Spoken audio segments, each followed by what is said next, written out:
ಹರೇ ಶ್ರೀನಿವಾಸ. ವ್ಯಾಪ್ತಿ ಸಂಧಿ ಪದ್ಯ 13. ಪಾದಪಗಳಡಿಗೆರೆಯ ಸಲಿಲವು ತೋದು ಕೊಂಬೆಗಳುಬ್ಬಿ ಪುಷ್ಪಸ್ವಾದು ಫಲವೀ ವಂದದಲ್ಲಿ ಸರ್ವೇಶ್ವರನು ಜನರ ಆರಾಧನೆಯ ಕೈಕೊಂಡು ಬ್ರಹ್ಮಭವಾದಿಗಳ ನಾಮದಲ್ಲಿ ಫಲವಿತ್ತಾದರಿಸುವನು ತನ್ನ ಮಹಿಮೆಯ ತೋರಗೊಡ ಜಗಕ್ಕೆ. ಶ್ರೀ ಗುರುಭ್ಯೋ ನಮಃ. ವ್ಯಾಪ್ತಿ ಸಂಧಿಯ 13ನೆಯ ನುಡಿಯನ್ನು ಆಲಿಸೋಣ. ಪಾದಪಗಳಡಿಗೆರೆಯ ಸಲಿಲವು ತೋದು ಕೊಂಬೆಗಳೊಬ್ಬೆ ಪುಷ್ಪ ಸ್ವಾದು ಫಲವೇ ವಂದದಲ್ಲಿ ಸರ್ವೇಶ್ವರನು ಜನರಾರಾಧನೆಯ ಕೈಗೊಂಡು ಬ್ರಹ್ಮಭವಾದಿಗಳ ನಾಮದಲ್ಲಿ ಫಲವಿತ್ತಾದರಿಸುವನು ತನ್ನ ಮಹಿಮೆಯ ತೋರಗೊಡ ಜಗಕ್ಕೆ. ಈ ಹಿಂದಿನ ನುಡಿಯಲ್ಲಿ ದಾಸರು ಶ್ರೀಹರಿಯು ಜೀವರ ಶರೀರದ ಒಳಹೊರಗೆ ವ್ಯಾಪಿಸಿ ಶುಭಾಶುಭ ಕರ್ಮಗಳನ್ನು ಮಾಡಿಸುತ್ತಾನೆ ಎಂದು ಹೇಳಿದರು. ಈ ನುಡಿಯಲ್ಲಿ ಆ ಜೀವರು ಮಾಡುವ ಕರ್ಮಗಳಿಗೆ ಫಲವನ್ನು ನೀಡುವ ಹರಿಯ ಬಗ್ಗೆ ಇಲ್ಲಿ ಬಣ್ಣಿಸುತ್ತಾರೆ. ಶಬ್ದಾರ್ಥ: ಪಾದಪ ವೃಕ್ಷ, ಅಡಿ ಬೇರು, ಎರೆ ಹಾಕುವುದು, ತೋದು ಭೂಮಿಯು ನೆನೆದು ಎಂಬರ್ಥ. ಸ್ವಾದು ಫಲ ಎಂದರೆ ರುಚಿಕರ ಫಲಗಳು, ಈವ ಎಂದರೆ ಕೊಡುವ.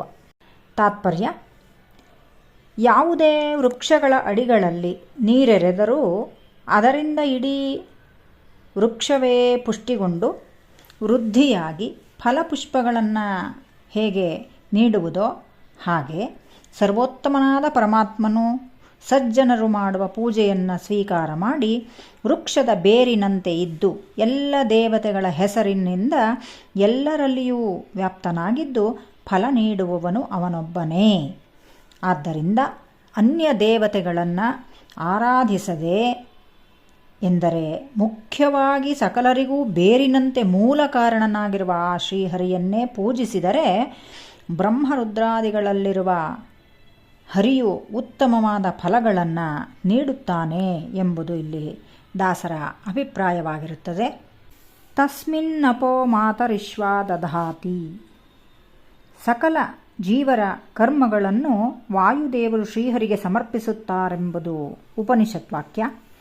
ಇಲ್ಲಿ ಅಪ್ ಎಂಬ ಶಬ್ದದಿಂದ ಕರ್ಮವನ್ನು ಹೇಳಲಾಗಿದೆ. ಹಾಗೆಯೇ ಇಲ್ಲಿ ಮರವು ಜಗದ್ವೃಕ್ಷ ವಿವಕ್ಷಿತವಾಗಿದೆ. ಅದರ ಮೂಲಾಧಾರ ಪರಮಾತ್ಮನೇ. ಆ ವೃಕ್ಷದ ಕೊಂಬೆಗಳೇ ಬ್ರಹ್ಮರುದ್ರಾದಿಗಳು ಎಂಬುದು ಗೀತೆಯ ವಾಕ್ಯವಾಗಿದೆ. ಇಲ್ಲಿ ನಾವು ಬ್ರಹ್ಮಾದಿಗಳ ಆರಾಧನೆ ಮಾಡಿದರೂ ಕರ್ಮವನ್ನು ಒಪ್ಪಿಸಬೇಕಾದದ್ದು ಶ್ರೀಹರಿಗೆ ಮಾತ್ರ. ಶ್ರೀಕೃಷ್ಣಾರ್ಪಣಮಸ್ತು ಎಂದು ಹೇಳುವುದು ಉಂಟಲ್ಲ, ಹಾಗೆ ಕರ್ಮವನ್ನು ಒಪ್ಪಿಸಬೇಕಾದದ್ದು ಶ್ರೀಹರಿಗೆ ಮಾತ್ರ. ನಾವು ಮಾಡಿದ ಕರ್ಮಗಳು ಬ್ರಹ್ಮಾದಿ ದೇವತೆಗಳು ಸ್ವೀಕಾರ ಮಾಡಲು ಅವರು ಶಕ್ತರಲ್ಲ. ಕರ್ಮಕ್ಕೆ ಫಲ ಅವರು ಕೊಟ್ಟರೂ ಅವರು ಸ್ವತಂತ್ರವಾಗಿ ಕೊಡುವವರು ಅಲ್ಲ.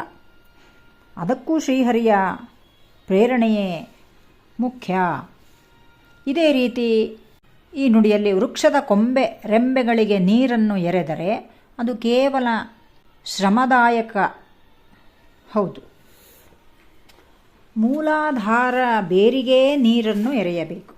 ಯಥಾ ತರೋರ್ ಮೂಲ ನಿಷೇಚನೇನ ಎಂಬ ಭಾಗವತೋಕ್ತಿಯಂತೆ ಬೇರು ಮಾತ್ರ ನೀರುಂಡಾಗ ಕೊಂಬೆರೆಂಬೆಗಳು ತೃಪ್ತಿ ಹೊಂದಿ ಫಲ ಪುಷ್ಪವನ್ನು ಕೊಡುತ್ತದೆ. ನಾವು ಬ್ರಹ್ಮರುದ್ರಾದಿಗಳಿಗೆ ಮಾಡಿದ ಪೂಜೆಯು ಶ್ರೀಹರಿಯನ್ನೇ ಸೇರುತ್ತದೆ. ಹಾಗಾಗಿ ಶ್ರೀಹರಿಗೆ ನಾವೇನೂ ಕೊಡಬೇಕಾದುದು ಏನೂ ಇಲ್ಲ. ಕೇವಲ ಕರ್ಮ ಸಮರ್ಪಣೆ ಮಾಡಿದರೂ ಸಾಕು. ಧರ್ಮಾರ್ಥ ಕಾಮ ಮೋಕ್ಷಗಳ ಸ್ವಾದು ಫಲವನ್ನು ನೀಡುತ್ತಾನೆ ಪರಮಾತ್ಮ.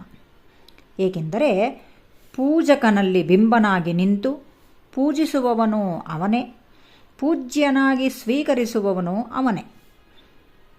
ಬೇರು ಕೇವಲ ನೀರನ್ನು ಉಂಡರೂ ಸ್ವತಃ ಅದು ಫಲ ಕೊಡಲಾರದು. ಕೊಂಬೆಗಳ ಮೂಲಕವೇ ಫಲ ಸಿಗುವುದು. ಹಾಗೆಯೇ ಜನರು ಮಾಡುವ ಆರಾಧನೆಯನ್ನು ಶ್ರೀಹರಿಯು ಸ್ವೀಕರಿಸಿ ಬ್ರಹ್ಮಾದಿಗಳ ಮೂಲಕ ಫಲವೀಯುತ್ತಾನೆಂಬುದನ್ನು ನಾವು ಇಲ್ಲಿ ಚಿಂತನೆಯನ್ನು ಮಾಡಬೇಕು ಎಂಬುದಾಗಿ ದಾಸರು ಈ ನುಡಿಯಲ್ಲಿ ತಿಳಿಸಿರುತ್ತಾರೆ. ಶ್ರೀಕೃಷ್ಣಾರ್ಪಣಮಸ್ತು.